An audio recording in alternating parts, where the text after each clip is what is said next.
درود بیننده گرامی، امروز جمعه 8 آگوست است و من طاهری سفر تا 15 دقیقه دیگر شما را از استودیوی رادیو آزادی در پراگ همراهی میکنم. نگاه به سرخطی چندی از موضوعهای برنامه.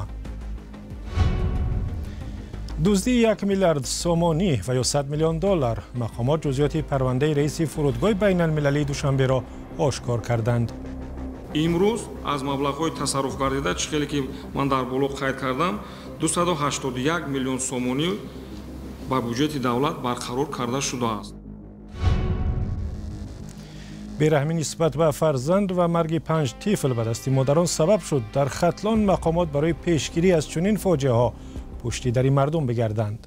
عملی کردن کارهای فهماندهی باور دارم که در آینده برای کم کردن این ظهورات نامطلوب شان گویم خطا نمیشود مساعدت میکنه.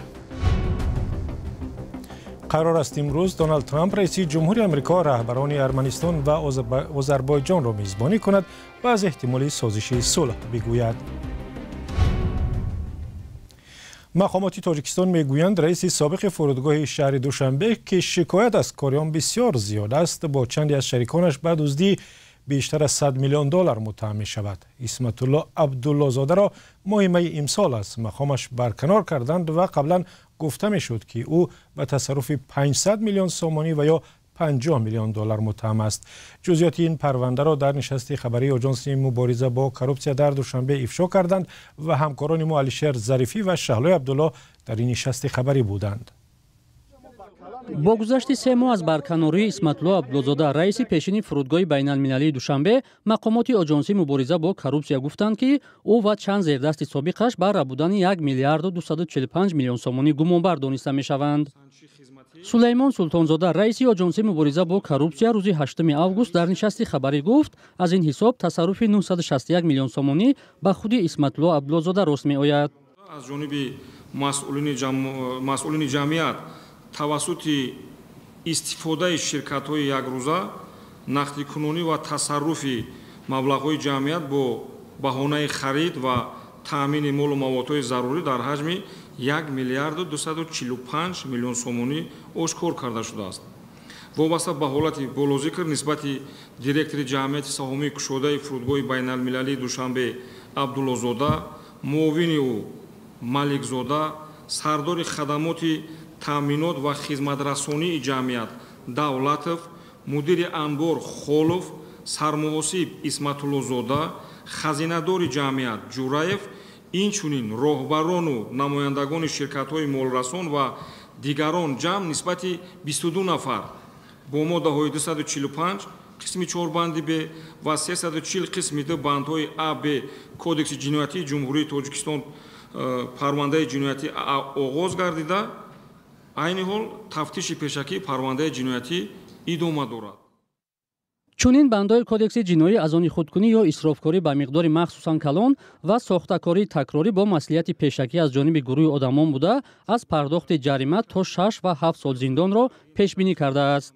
то имрӯз аз маблағҳои тасарруфгардида чиқеле ки ман дар боло қайд кардам 281 миллион сомонӣ ба бюджети давлат барқарор карда шудааст ва ҷиҳати барқарор кардани боқимонда маблағҳои зарар аз ҷониби кормандони мақомоти агентӣ ҳам самти оперативӣ ҳам самти тафтишот чораҳои зарурӣ андешида шуда истодааст.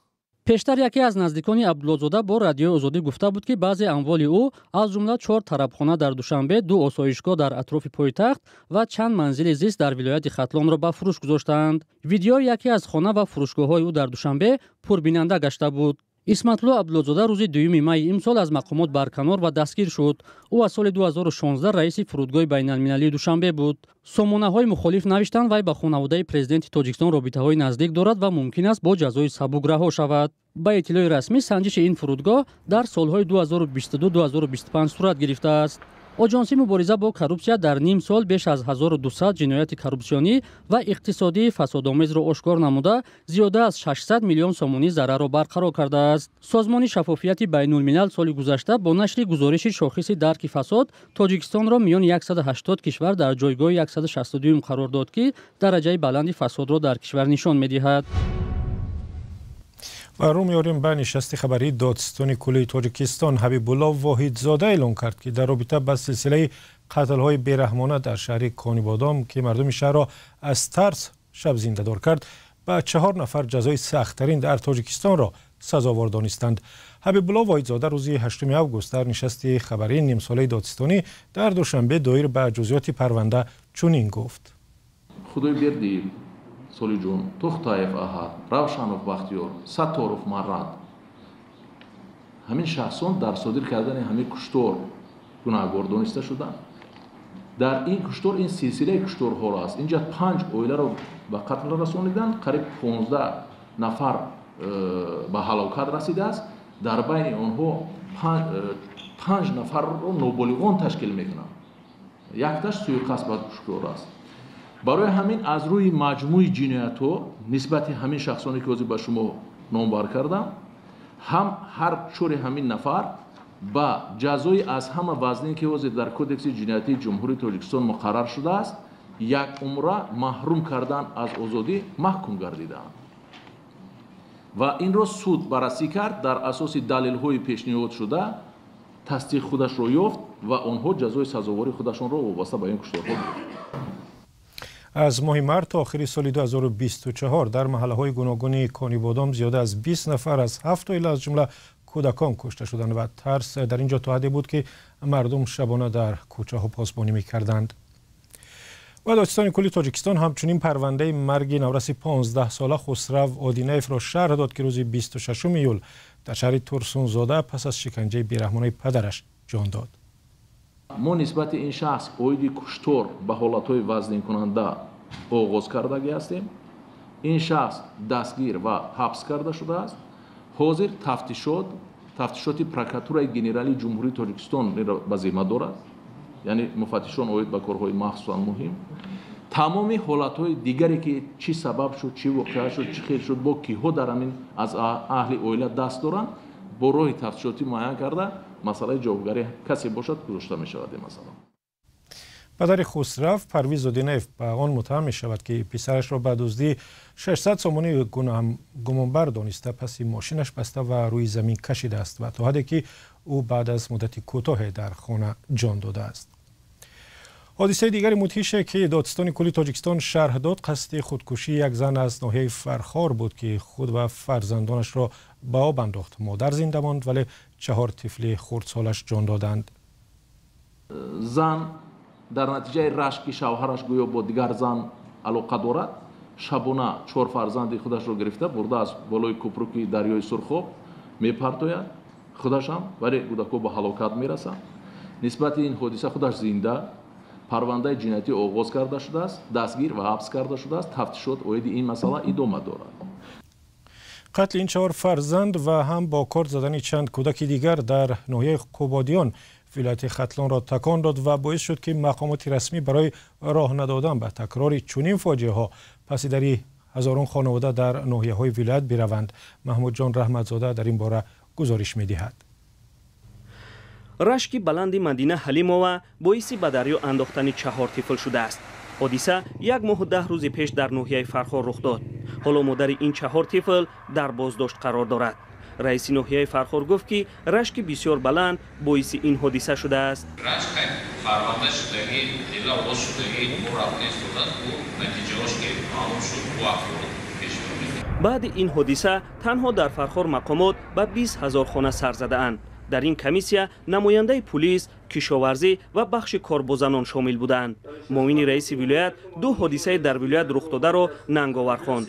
منظور معاون رئیس ولایت هم حادثه در فرخار به دریا انداختن فرزندان از سوی مادر و در قبادیان با کارت زخمی کردن فرزندان بود. عملی کردن کارهای فهماندهی باور دارم که در آینده برای کم کردن این ظهورات نامطلوب شان گویم خطا نمیشود مساعدت میکنه. این بار اول نیست که در ختلان زنان قصد جان خود و فرزندان میکنند. چون این حادثه ها مقامات را در ختلان نگران کرده است. از همین سبب حالا مسئولان به خانه ساکنان رفته با آنها صحبت میکنند. معاون رئیس ولایت هم گفت که با این هدف میخواهند تعداد چنین حادثه ها را کم کنند. اما این کار تا چه اندازه نتیجه خواهد داد حالا معلوم نیست. تنها معاون رئیس ولایت گفت که فهماندهی را وظیفه اصلی خود میشمارند. حالا مقامات در ختلان نسبت یلدوز بازارова و مدینه حلیمова یکی فرزندانش را با کار زخمی و دیگری در دریا پرتافته بود پرونده باز کرده هر دویش را بازداشت نمودند. در ولایت ختلون گفتند که اینها برای اعمالشان جزا خواهند گرفت. سلام، اگر خط و خبر می‌خواهید ما داریم. نوید بامدادی، سرخط خبرها، اخبار تاجیکستان و جهان، گزارش‌ها و تحلیل‌ها. چی می‌گذرد و چرا؟ دانستن فهمیدن است. زمینه یا اپ ما را بگیرید. رو میاریم به مسائل بین المللی. دونالد ترامپ رئیس جمهوری آمریکا گفته است که امروز در کاخ سفید نیکول پاشینیان نخست وزیر ارمنستان و ایلهام علیف رئیس جمهوری آذربایجان را میزبانی میکند که کشورهایشان خصومت و دشمنی دیری ندارند. ترامپ در شبکه ترو سوشال نوشته است که بسیاری از رهبران سعی کردند به جنگ دو کشور خاتمه بدهند ولی نتوانستند، اما اکنون این کار به او میسر شده است. درباره احتمال امضای سازش صلح میان ارمنستان و آذربایجان قبل از برنامه صحبت داشتم با همکارم کیومرث عطا و اول از او درباره احتمال امضای یک چنین سازش پرسیدم. بله طاهر، ارمنستان و آذربایجان شاید در آستانه امضای یک سازشنامه تاریخی صلح و یا حداقل اعلام درباره آن قرار داشته باشند و آن هم در واشنگتن. رهبران دو کشور را دونالد ترامپ رئیس جمهوری آمریکا در کاخ سفید میزبانی میکند و قرار است نیکول پاشینیان نخست وزیر ارمنستان برای گفتگو با آمریکا برود و ایلهام علیوف رئیس جمهوری آذربایجان هم برای مذاکرات در آنجا خواهد بود. اما هنوز مشخص نیست که این دیدارها چگونه صورت میگیرند، همراه یا جداگانه. هیچ اطلاع دقیق هم در این باره از حکومت‌های کشورها نشر نشده است. اما رسانه‌ها با تکیه به منابع دیپلماتی نوشتند که ممکن است دونالد ترامپ پیش از ملاقات سه جانبه با دو رهبر در روز 8 آگوست یعنی با پاشینیان و علیوف جداگانه صحبت کند. با وجود این شاید دو طرف سازش امضا نکنند و تنها از قصد خود برای رسیدن به توافق در آینده نزدیک اعلام بدهند. یک عضو حزب حاکم و کمیته رابطه‌های خارجی پارلمان ارمنستان هم گفته است که هیچ صحبت از امضای سند نیست. ارمنستان و آذربایجان پس از سقوط شوروی و رسیدن به استقلال در سال 1991 برای ولایت کوهستان قره باغ دو بار با هم سخت جنگیدند و بار آخر این سال 2020 که در نتیجه آن آذربایجان قره باغ کوهی را به قلمروی خود وارد کرد. و سوال دیگری که از همکارم پرسیدم درباره یکی از نکات اختلاف میان ارمنستان و آذربایجان کریدوری به نام زنگیزور است. از بس که سر و صدا درباره این کریدور زیاد است، از همکارم پرسیدم آیا اطلاعی هست که سرنوشت آن چه خواهد شد؟ بله، بر اساس سازش آتشبس سال 2020 که با میانروی مسکو حاصل شد و به جنگ خونین 44 روزه در کوهستان قره باغ پایان داد، ارمنستان باید از طریق کریدور یا دهلیز زنگیزور امنیت نقلیات و رفت و آمد را بین خاک آذربایجان و جمهوری خودمختار نخجوان در غرب این کشور تامین کند. ارمنستان که تقریباً 40 سال توسط آذربایجان و ترکیه در محاصره زمینی است، پیوسته تاکید کرده است که این راه ترانزیتی باید بخش از روند عمومی بازگشایی منطقه باشد و صلاحیت و تمامیت ارضی ارمنستان را محترم شمارد. سال 2024 به سبب دست نیافتن برای حل مشترک دو کشور گفتند که مسئله کریدور مذکور و حمل و نقل به طور جداگانه از سازش صلح بررسی خواهد شد.